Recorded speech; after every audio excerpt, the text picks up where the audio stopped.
welcome to the marrying hardware and software session, or at least maybe getting them to at least fornicate with each other, if not marry, but we're going to discuss the relationship there. I just want to give a little intro. I'm the moderator, I'm Karis. I've come down from Vancouver. I'm representing Canada, although I'm not a Canadian. And I'm a designer, UX designer. So really, it's, from my perspective, this has always been a question about design, hardware and software. And so what we're going to do with the panel here is we're going to deep dive into some of this, see what we can uncover here, so we can get the juices flowing. So I'm not going to introduce them, they're going to introduce themselves. So I'll hand it over to the panel. Go for it. Hi, everyone hear me good? Okay. Sorry. Good? So I'm Drew Austin. I'm the co-founder of a company called Augmate.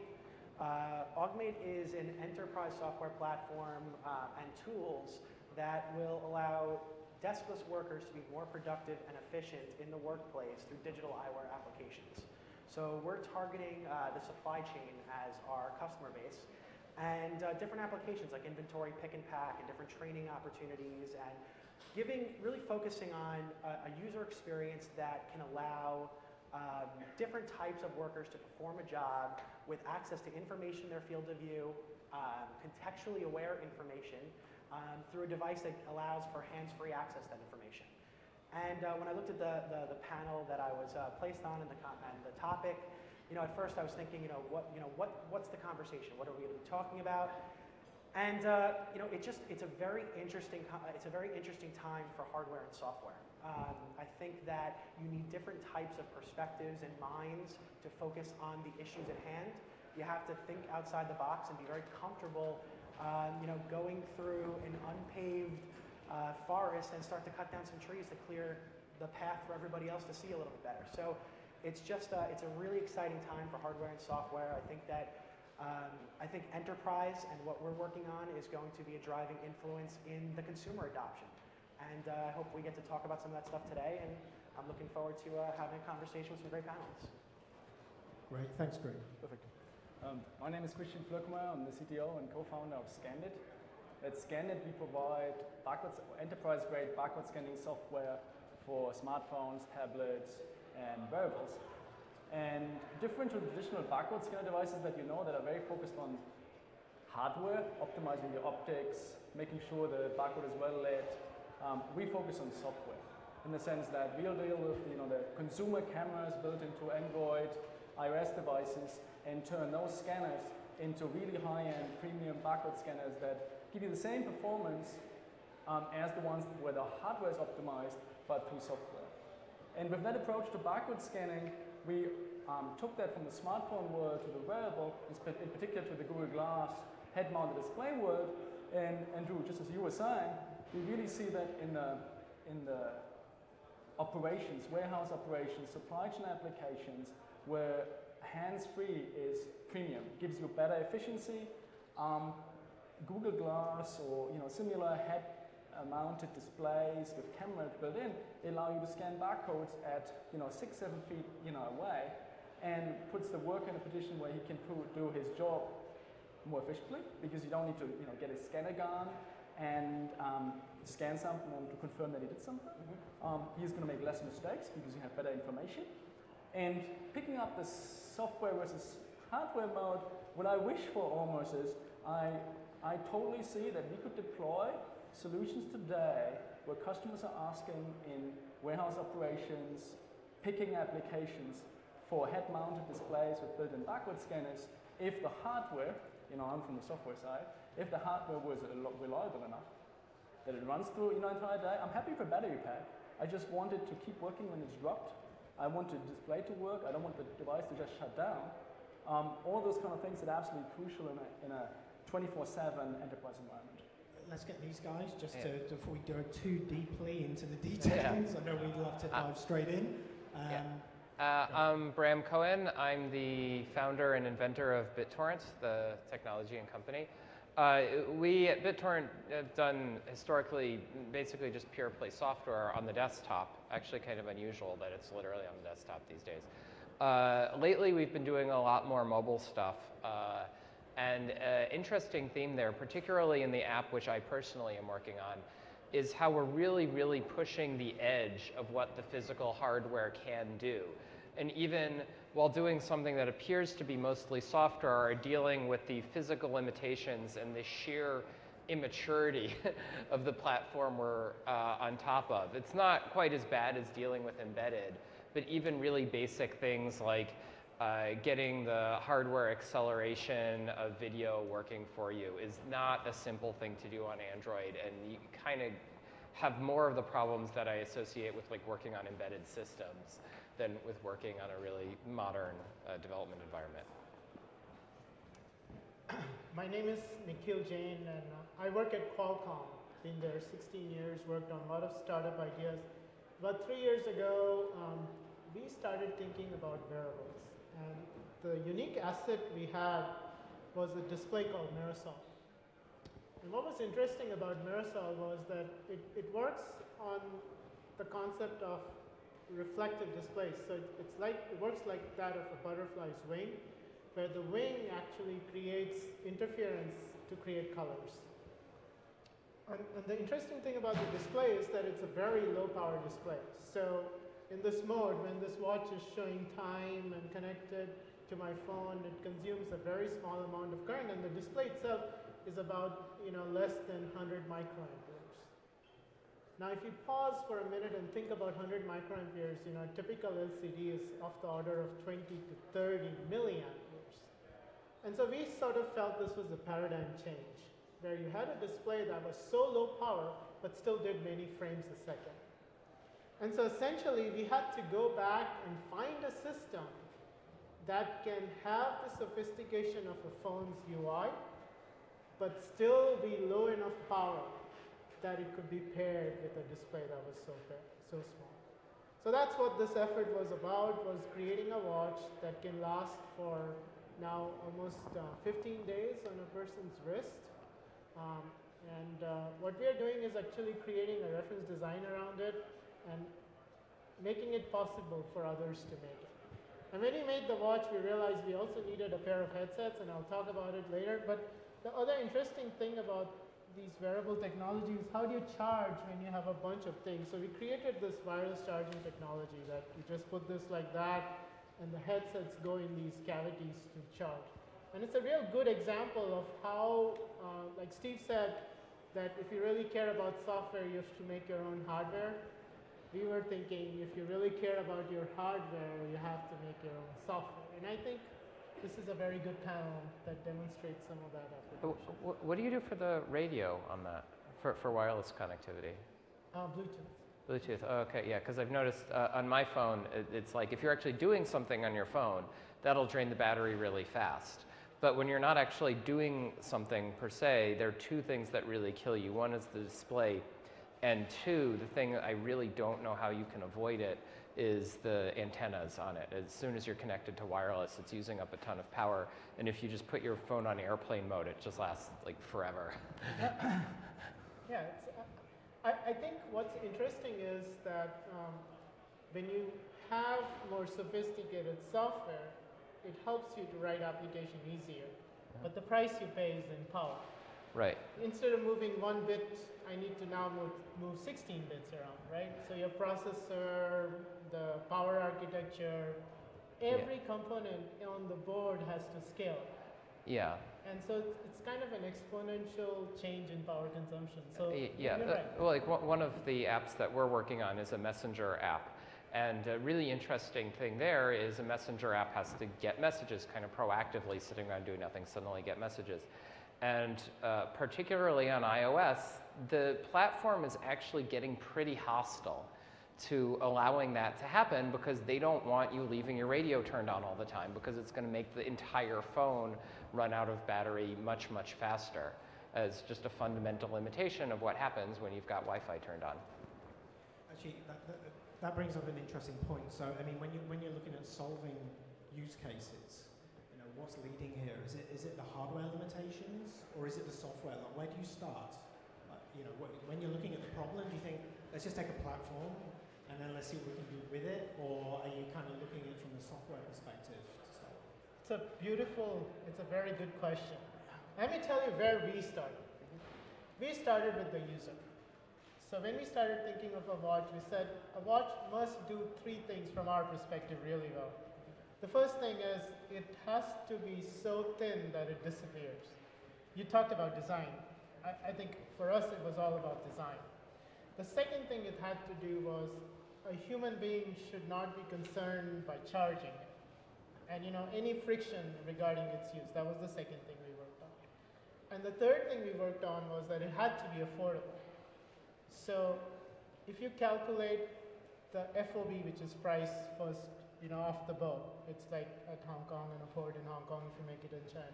Plus the amortized NRE has to be the lowest possible. So we thought of those three axes and we said, okay, start with a clean slate.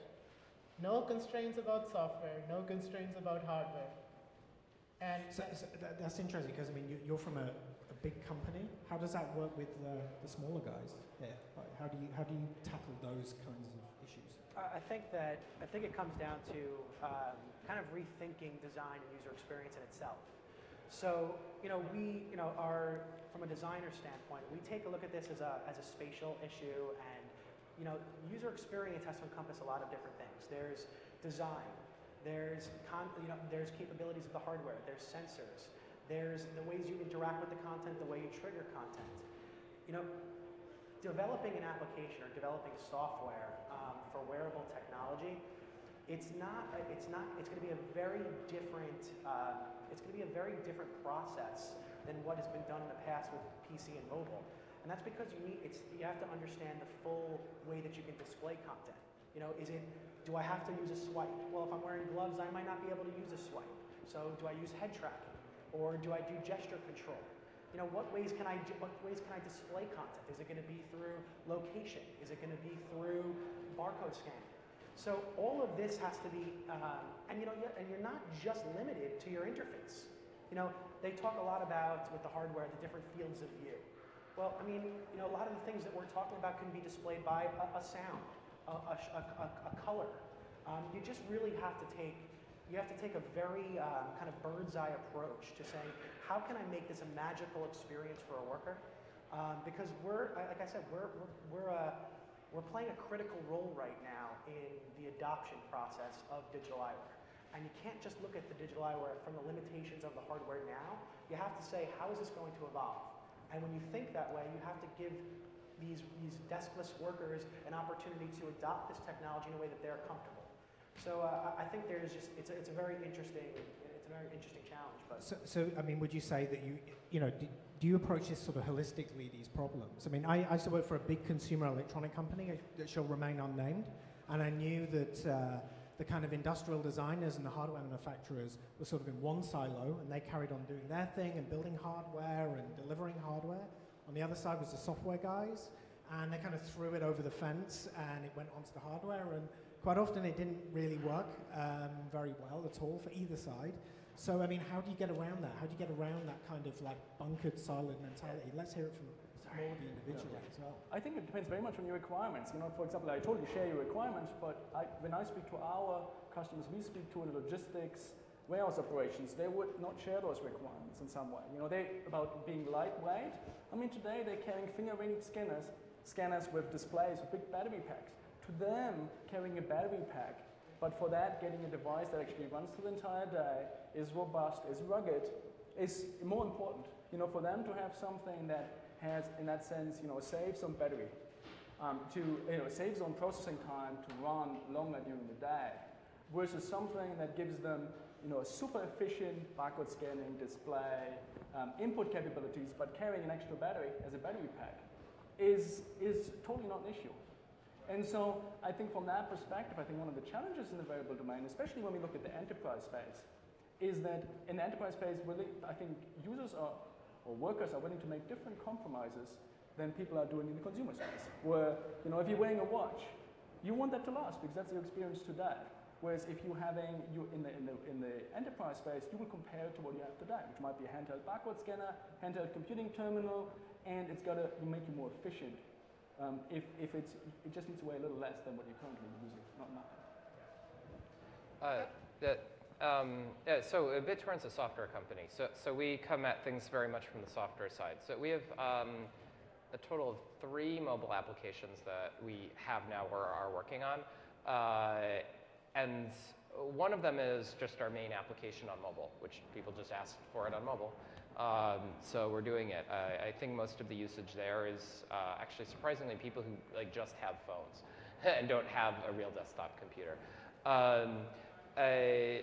For our other things, it was very much here's the functionality we want to have, and the mobile device really is the appropriate piece of hardware for doing it. One of them is a messenger app, which we're at work on.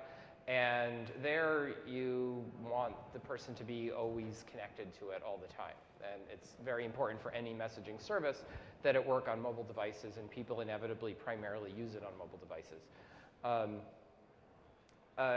Then there's the thing that I personally am working on, which is taking my peer-to-peer live video streaming technology, and we're now making a mobile app out of it for 2 reasons.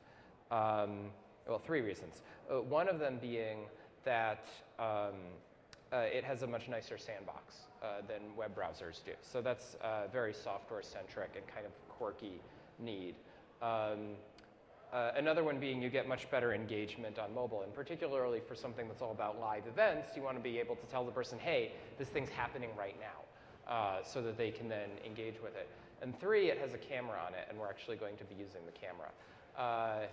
Now that said, we wind up spending all our time haggling with limitations of the hardware. We have some reason why we want to use it, and we run straight into those.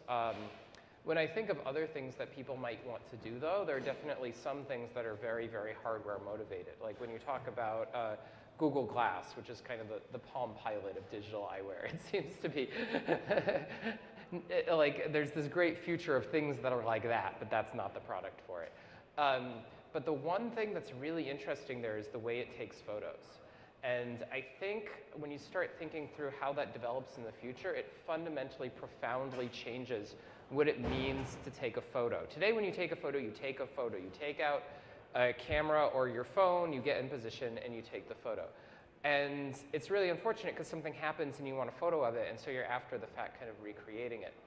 If you have this thing that's mounted on your head at all times, there's no fundamental laws of physics reason why it couldn't be all the time recording high-definition video at a very high frame rate in wide angle. So whenever anything happens that you want a recording of, either a picture or a video, what you do is you mark that, and later on you go back and you crop it and you motion stabilize it, and there you have your video where you were kind of looking around, but all the information was there, and you just picked out nicely what you actually wanted out of it and have this perfect video of exactly that moment, as if you had known it was going to happen in advance and had gotten all set up with your camera and everything. And that really fundamentally changes your whole notion of recording the world around you. And it becomes very much about the curation of your life and not about this constructing of images. I think it all comes down to sort of user being at the center of this thinking. And so kind of it's user-driven, it's not engineering-driven. And I think what's interesting is even the way we organized our team, it was very user-centric. We used to have what I call the product committee, which was the hardware, software, and user experience people. And it was so they were like separate teams or separate units? They all sat together, and all important decisions happened in that little team. So it's a holistic approach, really, towards the sort of solving the... Because you're challenged by size, you're challenged by power, you're challenged by the human being. And I think it's really different than designing a box that's set on the side of your desk with a big display, and you know, when it sits on your skin, it better be worthy of that honor, right? And that's kind of challenging. So I want to pick on something that you mentioned, Bram, the Palm Pilot Google Glass approach. And I think actually, I talked about a reg some time ago when we were doing a Wearable Wednesday, and I think he mentioned we're in the kind of Atari phase, not the Xbox 360 or Xbox One phase of wearables. So, how does this affect the approach then? If you know that the hardware is just not up to, maybe not quite up to where you want it to be yet, and that might be different more for Qualcomm and having the resources available, but especially more for you, Bram, how does that affect your approach to problem solving? Do you have to put more emphasis on software to compensate for the weakness of the hardware? And do you think that in the future that the balance will move more, that the hardware is enabled to the point and efficient to the point where software can, for want of a better word, take more of a backseat approach and the hardware can kind of pick up? Well, no, what winds up happening is as hardware gets better, the hardware aspects are what becomes less prominent rather than more. And so we're already seeing this stuff where a number of years ago doing hardware was just impossible. You would just get destroyed on the development costs doing anything.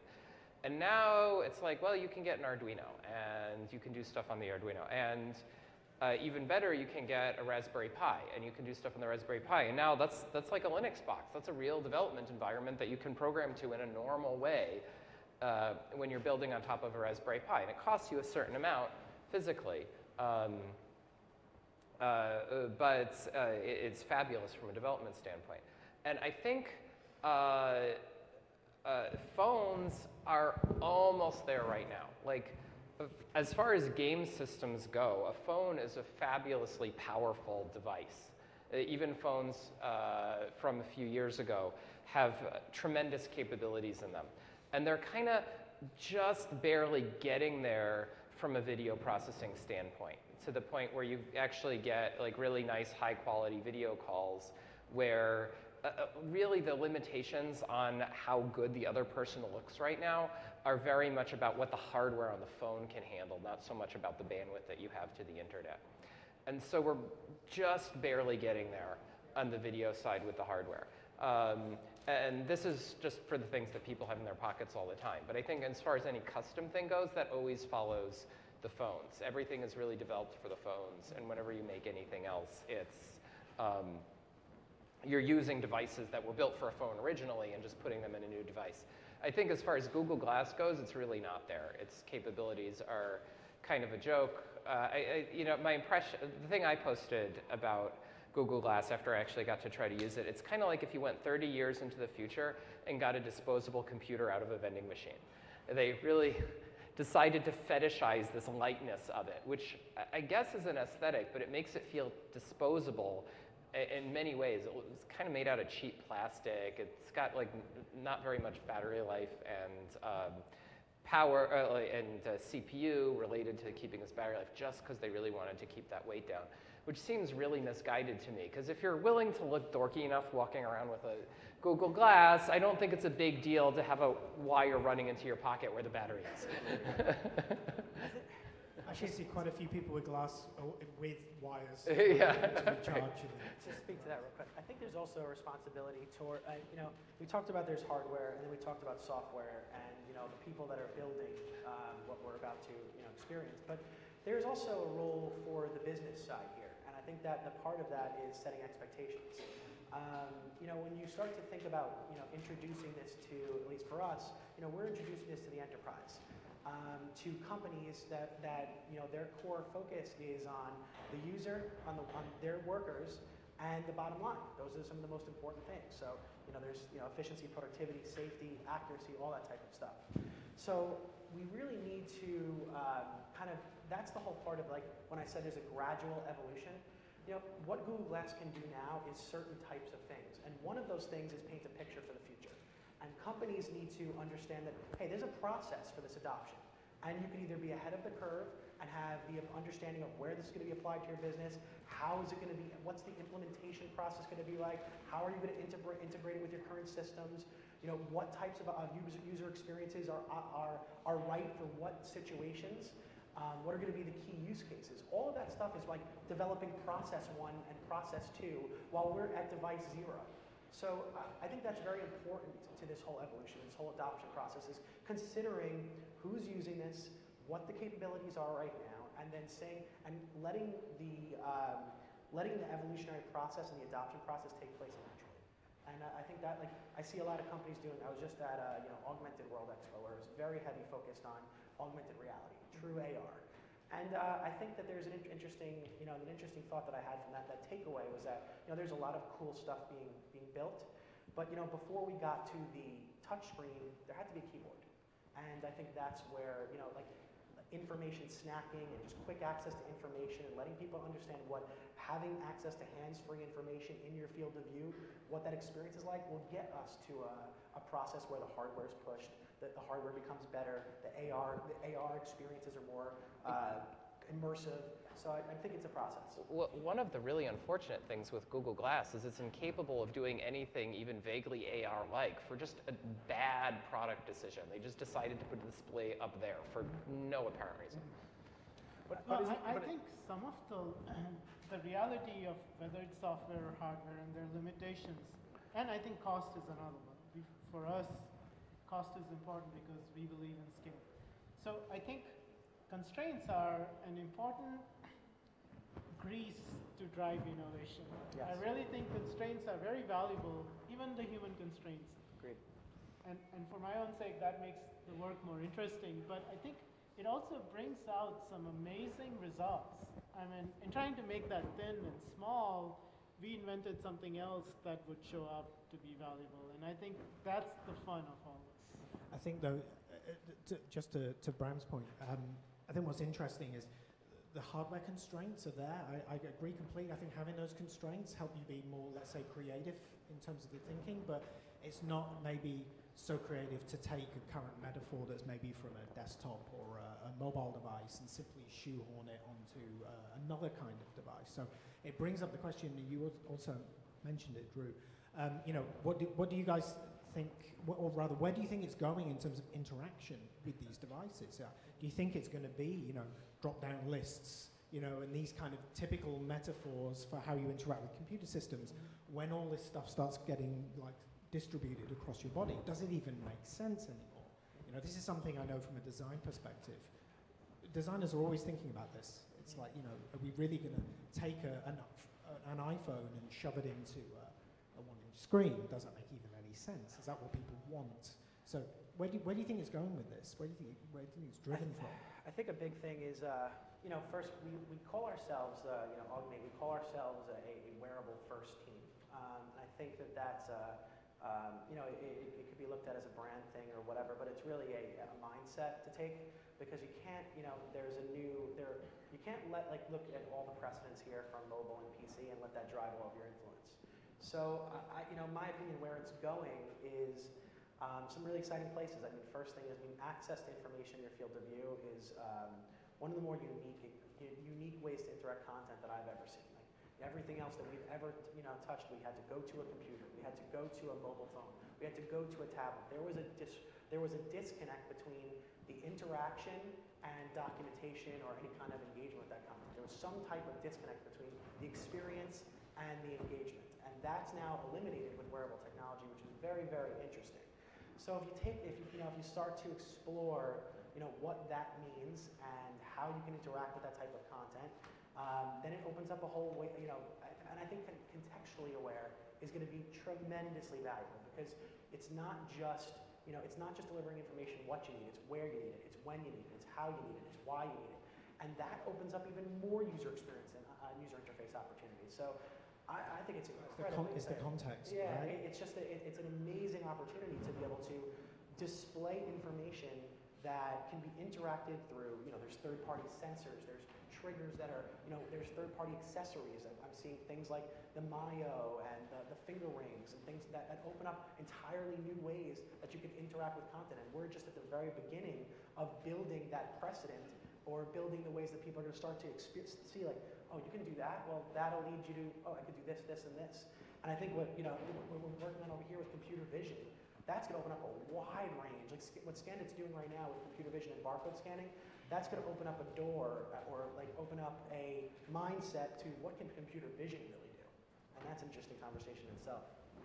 Yeah. I also think one of the challenges, I think, if you taking that example that Google Glass in some ways, the Palm Pilot, I think one of the real, you could also argue maybe it's more like the early Motorola cell phones in some way. And I think one of the challenges there is designing something initially for a very broad audience in some way on an open platform that introduces so much, it gives you a lot of flexibility, but it means also you can't optimize everywhere. And I think that is, in general, I wonder, how much are we going to see this as sort of the second generation is actually feasible doing this at such an early stage? Yes, we expect, all the performance we're used to from an iPhone, high-end Android devices, but is that realistic on a digital eyewear, right? Isn't it much more realistic that we're going to start going down sort of dedicated niche application initially, like a telephone that you can call, that is closed, as much as we don't like it from a software perspective, but there you can give certain guarantees in terms of robustness, in terms of reliability, that you can actually start using it. The hardware is going to get better. Certain use cases are supported with a very tight integration of software and hardware, maybe even closed. And then, as it evolves, 2 or 3 or 4 years down the road, we get to that open platform we'd all love to see. Yeah, in terms of interface for these things, I think augmented reality displays really are the future, and they're just so powerful. The direction things are going to go there is a direction a lot of people like complaining about. It's really unfortunate that so much pontificating about interfaces of the future are done by people who have never learned how to touch type and think everything should kowtow to their unwillingness to learn how to touch type. I think touch typing is going to continue to become yet even more important. And the way that you interface with an augmented reality system is some kind of like super trackpad, some kind of pointing thing that has a whole bunch of gestural things added onto it as well.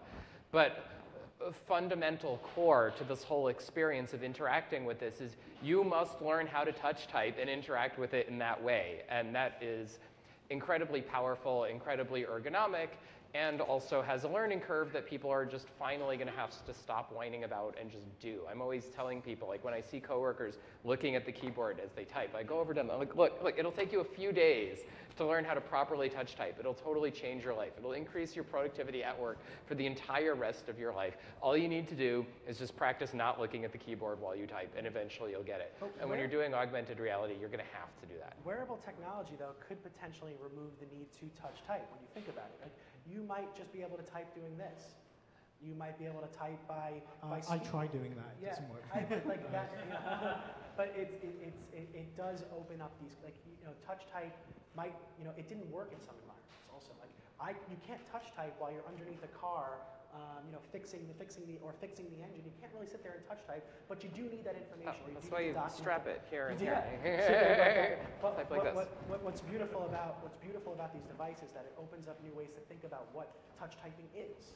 It's a way to document something. Actually, do that?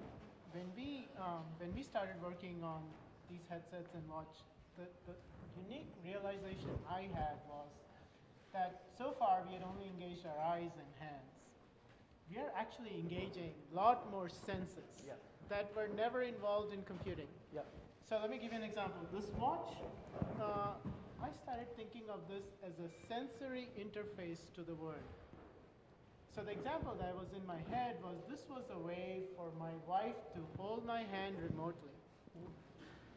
And that allowed us to write extensions to apps that actually tried to do that. And it's ideas like this, even with headsets, right? I think our intention was to design something that was an evolution to this stuff that you would wear for more than 10 minutes, so I can now engage your ears to tell you things. And I think from a UI perspective, that's fundamentally a new paradigm that we're hitting against. How does this stuff interact with touch? Well, it's funny, there's one really, really big challenge which has come out from a hardware wearables standpoint, which is you have a phone. It has quite a few sensors on it. It has a video camera, it has touch sensor, and it has an accelerometer. And the accelerometer is fabulous, very, very good accelerometer. You could also add something that would detect radiation levels and temperature, and there's a whole bunch of things that you can do here. There's one thing that they haven't really cracked yet, which is the compass on that thing really sucks, because compasses inherently suck. If you're doing direction based on magnetic fields, they're just not going to be doing a good job of it. And I haven't really seen anyone having a good idea how to do this particularly well. And I think it's a fundamental thing to really getting augmented reality right, is figuring out what direction you're looking in, and that really hasn't been cracked yet. So we've got a good sort of, let's say, 7 minutes left. So actually, it's a good segue to go a little bit further into the future. So I've done this before, actually, in previous talks, which is kind of try to look ahead a little bit. And you know, I know that ultimately the purpose of wearables is to try to sort of disappear onto your body. And one next generation of this is like to be inside of your clothing and more sensor-based, more haptic feedbacks. And it brings up the question of the disappearance of screens. You know, screens will no longer be needed because you will be getting contextual feedback from these interfaces, which essentially have no screens. And so, you know, this always brings up a lot of kind of like worries from designers and stuff, because they're like, no screens, what am I supposed to do now? What am I designing? So do you think the future of all of this is really designing system architecture, that really the future of all of this is going to be more of a holistic approach where you're kind of looking at things on a deeper level? So you're not looking at like icons and screens and beautiful like squircles and, you know, whatever Apple's new design language is, but more just like behaviors and haptics and feedback systems. I've been saying a lot lately that you know, what I found is that the new CS degree of the future could be an electrical engineering degree, because you have to, again, just to be able to perform and to leverage the hardware to develop the most optimal experience, you have to understand the hardware. So I think that's one component. In regards to, you know, where is this going in the future? I think the funny thing is the big win for us, and you know, our goal from a business standpoint is we're working with, you know, companies and figuring out ways to make them more efficient and productive. That's our goals from a business standpoint. But the ultimate win is that, you know, we look back in 10 years and the world's adopted digital eyewear, or that wearables became successful, and our role in that is developing the optimal user experience, so that people don't put this on and say, forget this, I'm done with it.